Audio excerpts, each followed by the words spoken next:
వసంతవల్లరి వీణులతో వీక్షించండి.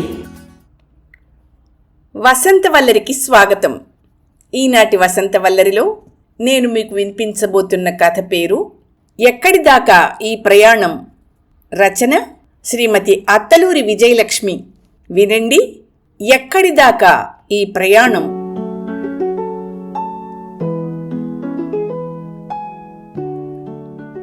సావకాశంగా నాకు బాగా ఇష్టమైన నా బెడ్రూమ్ కిటికీ దగ్గర సోఫాలో కూర్చుని కిటికీలోంచి కనిపిస్తున్న తోట చూస్తున్నాను. 40 ఏళ్ల నా కృషి ఫలితం. తోటంతా పచ్చగానే ఉంది. మంచు పెళ్లల తాకిడికి తట్టుకుని నవ్వుల పువ్వులు పూయిస్తూనే ఉంది. చలికాలం. మేఘాలు శకలాలుగా కిందికి రాలుతున్నట్టు మంచు కురుస్తోంది. పెద్ద పెద్ద గోలాల్లో నాటుకున్న మల్లెలు, గులాబీలు, చేమంతులు, చంపకాలు గ్రిల్ వెనకాల వరండాలో వెచ్చగా ఒద్దిగ్గా ఉన్నాయి. గ్రిల్లోంచి వాటి మీద మంచు పడకుండా ప్లాస్టిక్ షీట్స్తో కవర్ చేస్తాను. ఎంత చాకిరీ! అయితే నాకు ఇష్టమైన పని, నా మనసుకు ఆనందాన్నిచ్చే పని. ఇప్పటి వరకు కొనసాగిస్తూనే ఉన్నాను. బంగినపల్లి మామిడి పండు 2 ఏళ్లకోసారి కాపుకొస్తుంది. ఎంత త్వరగా ఆకులు రాల్చుకుంటుందో అంత త్వరగానూ చివుళ్ళు వేస్తుంది, మొగ్గ తొడుగుతుంది, కాయలు ఇస్తుంది. ఈ మామిడి చెట్టు అంటే నాకెంతో ఇష్టం. నాకున్న ఇండియా ఫ్రెండ్స్లో సీత ఒక్కతే నేటికీ నాతో టచ్లో ఉంది. ప్రమీల్ ఇప్పుడు ఎక్కడుందో తెలీదు. 10 ఏళ్ల క్రితం ఇండియా వెళ్ళినప్పుడు సీత ఇచ్చింది ఒక మామిడి అంటూ. ప్రతి పండక్కి ఆకుల్నే కాదు తీయటి పండ్లు కూడా ఇస్తున్న ఈ చెట్టు నా ఇంటి ఆడబొడిచే. నిజానికి రాజోల్ నుంచి బోలెడు మొక్కలు తెచ్చుకోవచ్చు. ఎంచక్కా అంటు కట్టిస్తాడు మా సుబ్బరాజు.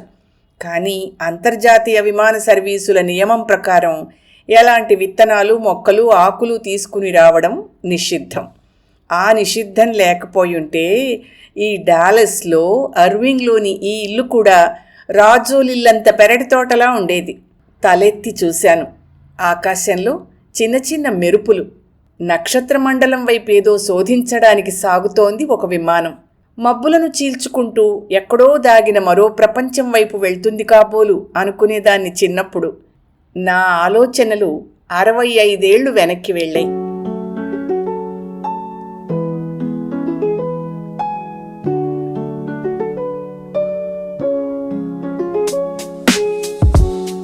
ఆ రోజు రాజోలులోని మా పెద్ద మండువా ఇంటి వెనక తోటలో మాఘ పౌర్ణమి వెన్నెలలో నేను ప్రమీల ఇసుక మేడలకి వెన్నెల వెల్ల వేస్తూ మా కోరికల మొక్కలు నాటుకుంటున్నాం. ఏయ్ పద్మిని, పంతులు గారమ్మాయి లలిత పెళ్లి చేసుకుని మొగుడుతో కలిసి విమానంలో విదేశాలకు వెళ్తుందిట, తెలుసా? అంది ప్రమీల. విమానంలోనే? సంభ్రమంగా చూశాను. అమ్మో, మనకింక కనిపించదేమో. ఆకాశంలో ఇంకో లోకం ఉంటుందిగా, అక్కడికి వెళ్తుంది కాబోలు అన్నాను. నీ మొహం, ఇంకో లోకం కాదు, విదేశం. మన ఊరికన్నా బాగా పెద్దగా ఉంటుందిట, సముద్రాల అవతలుంటుందిట. ప్రమీల అంతులేని విశ్వరహస్యాన్ని ఛేదించిన పెద్ద శాస్త్రవేత్తలా అంది. అవునా, మరెలా వెళ్తుంది? మనలాగే పడవలో వెళ్తుందా సముద్రం అవతలికి? సముద్రంలో పడవలు వెళ్ళం, పెద్ద పెద్ద షిప్పులు వెళ్తాయి. మా నాన్న చెప్పాళ్లే అంది గర్వంగా, తనే మేధావిని అన్నట్టు. అమ్మో, షిప్పే! అందులో పడిపోతే? అలా పడరు. షిప్పు నడపడానికి చాలా పెద్ద సరంగుంటాడు. నేను కూడా నాకు బాగా చదువుకున్న మొగుణ్ణి తీసుకురమ్మని నాన్నకు చెప్తాను. నేను విదేశాలకు వెళ్ళొచ్చుగా అంది ఆశగా. నేను వెళ్ళను బాబు, ఎంచక్కా నేను మన రాజోల్లోనే ఉంటాను అన్నాను నేను. అనుకున్నట్టు జరగకపోవడమే జీవితమని ఓ మహానుభావుడు అప్పుడే నాకు అర్థమయ్యేలా చెప్పుంటే నేను అలా అనుకునేదాన్ని కానేమో. విదేశాలకు వెళ్ళాలి అని కోరుకున్న ప్రమీల రాజోల్లోనే ఉండిపోయింది. రాజోలులో ఉండాలి అనుకున్న నేను విదేశాలకు వచ్చాను.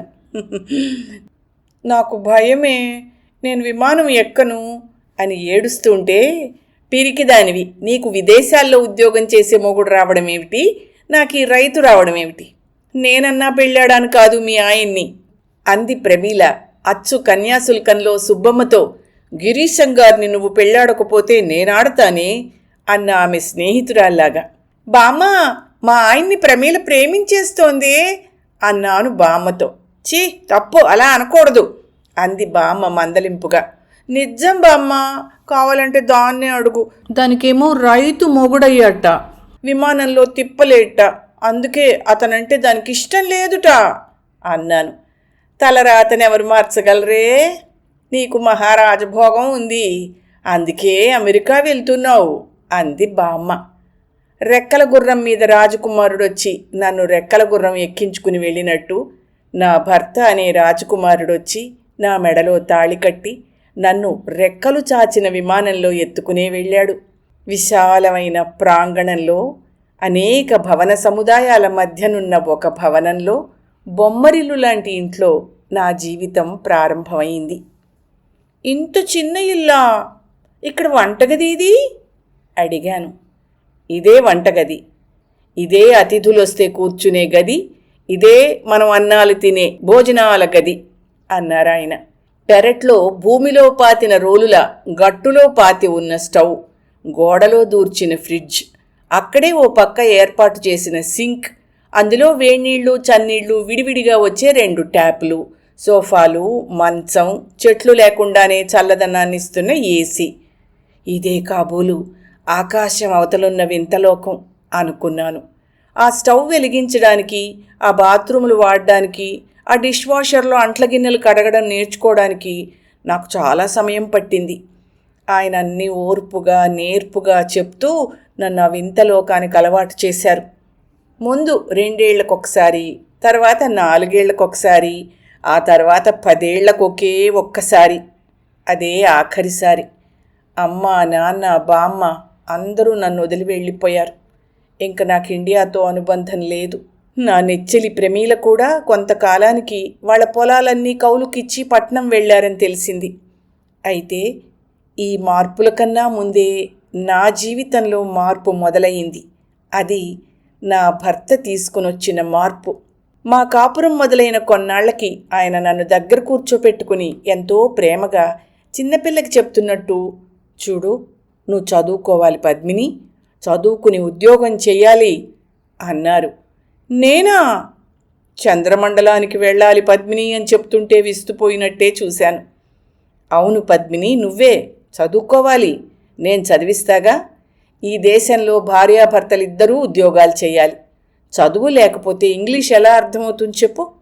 నీకు భాష రాకపోతే ఎలా మేనేజ్ చేస్తావు? చుట్టుపక్కలందరూ అమెరికన్స్. నీ తెలుగు వాళ్లకు అర్థం కాదు, వాళ్ళ భాష నీకు రాదు, ఎలా మాట్లాడతావు అన్నారు. అసలు ఎందుకు మాట్లాడాలి అడిగాను. నవ్వారు. మాట్లాడాల్సి వస్తుంది. నేను లేనప్పుడు నీకేదన్నా అవసరమైతే ఎవరితో అయినా ఎలా కమ్యూనికేట్ చేస్తావు? బతకడం నేర్చుకోవాలి పద్మిని. కాలం ఎప్పుడూ ఒకేలా ఉండదు. మార్పు అనివార్యం. ఇవాళ ఉన్నట్టు మనం రేపు ఉండకపోవచ్చు. ఈ ఇంటి నుంచి, ఈ ఊరు నుంచి ఇంకో చోటుకి వెళ్లాల్సి వస్తుంది. అప్పుడైనా నీ జీవన శైలిలో మార్పు వస్తుంది. అది నువ్వు ఆహ్వానించాలి. అలా చెయ్యాలంటే చదువు ఉండాలి. ఆయన మాటలు ముగ్ధురాలినై విన్నాను. ఆయన చెప్పినట్టే చదువుకున్నాను. పెద్ద చదువు కాదు, కానీ ఇంగ్లీష్ మాట్లాడడం, చదవడం, రాయడం, కొత్త విషయాలు తెలుసుకోవడం అన్నీ వచ్చాయి. చిన్న ఉద్యోగం కూడా ఇప్పించారు ఆయనే. నేనిప్పుడు పూర్తిగా మారాను. చీరలు మానేసి ప్యాంట్ బనీన్ వేసుకుంటున్నాను. కార్ డ్రైవింగ్ చేసుకుంటూ నా ఇష్టం వచ్చినట్టు తిరుగుతున్నాను. అమెరికన్ జీవన విధానం బాగా నచ్చింది.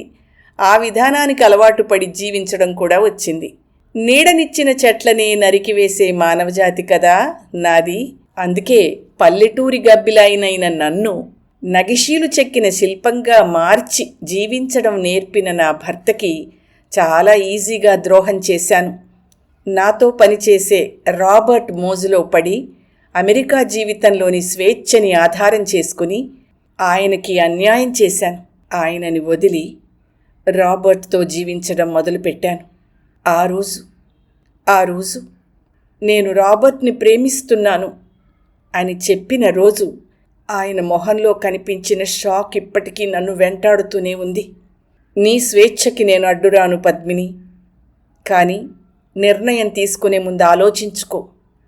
ఈ జీవితం కన్నా ఇంకా బాగున్న జీవితంలోకి నువ్వు వెళ్ళడం నాకు ఇష్టమే, కానీ ఆ జీవితం నువ్వు ఊహించినట్టు ఉంటుందా లేదా అనే నా భయం అన్నారు. నేను పట్టించుకోలేదు. 6 ఏళ్ల విరాట్ని నిర్దాక్షిణ్యంగా వదిలి వచ్చాను. ఆయన అన్నది నిజం. ఎంతైనా అనుభవజ్ఞుడు కదా.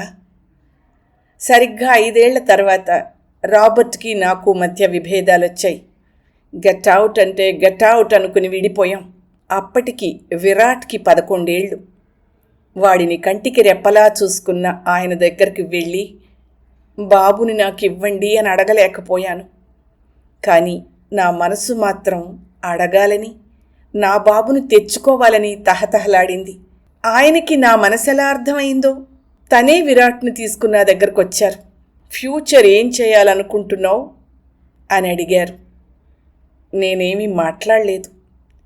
మళ్ళీ పెళ్లి చేసుకుంటావా, విరాట్ని పెంచుకుంటావా అడిగారు.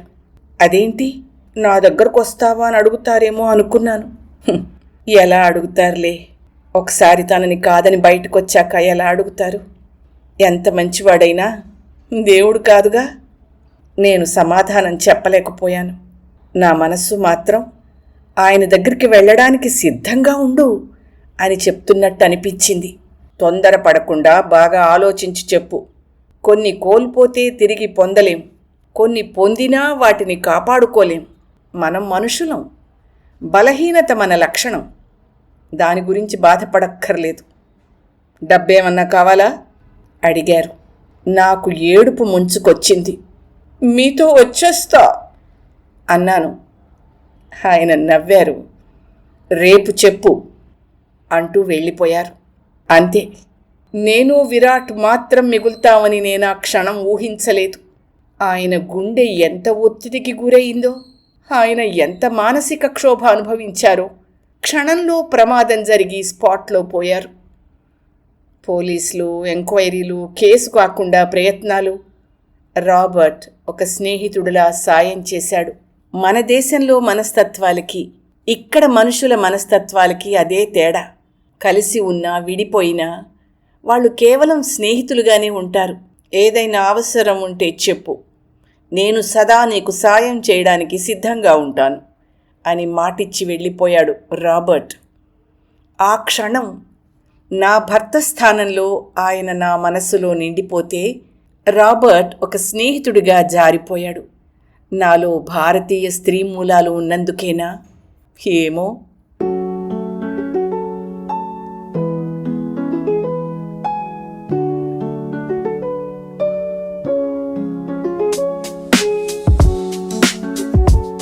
మామ్!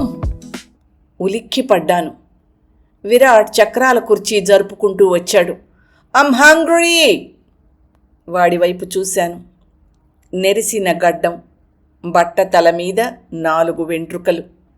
కదలలేని స్థితిలో ఉన్న 60 ఏళ్ల విరాట్కి పార్కిన్సన్స్ వ్యాధి. సరిగ్గా వాడికి 15 ఏళ్ల వయస్సప్పుడు అటాక్ అయింది. నాకిప్పుడు 82. జీవితంలో నేను వేసిన ఒక తప్పటడుగు నాకు పెద్ద శాపం అయింది. ఈ శాపం ఎవ్వరూ ఇవ్వలేదు, నాకు నేనే ఇచ్చుకున్నాను. అవును, తప్పు చేసింది నేనే అయినప్పుడు ఎవరో నాకు శాపం ఇచ్చారని ఎందుకు అనాలి? అందుకే నాటి నుంచి నేటి వరకు స్ట్రగుల్ అవుతూనే ఉన్నాను.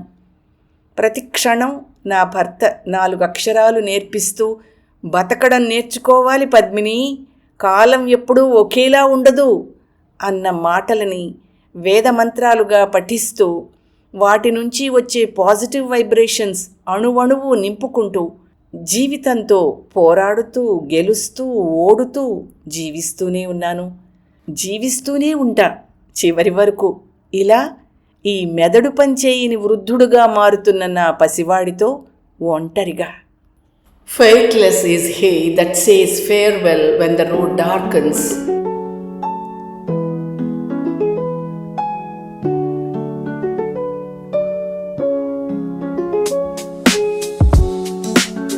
వసంత వల్లరిలో సుప్రసిద్ధ కథా రచయిత్రి శ్రీమతి అత్తలూరి విజయలక్ష్మి గారి రచన ఎక్కడిదాకా ఈ ప్రయాణం విన్నారు. వసంత వల్లరిలో ఇవాల్టి కార్యక్రమం మీకు నచ్చిందని ఆశిస్తున్నాను.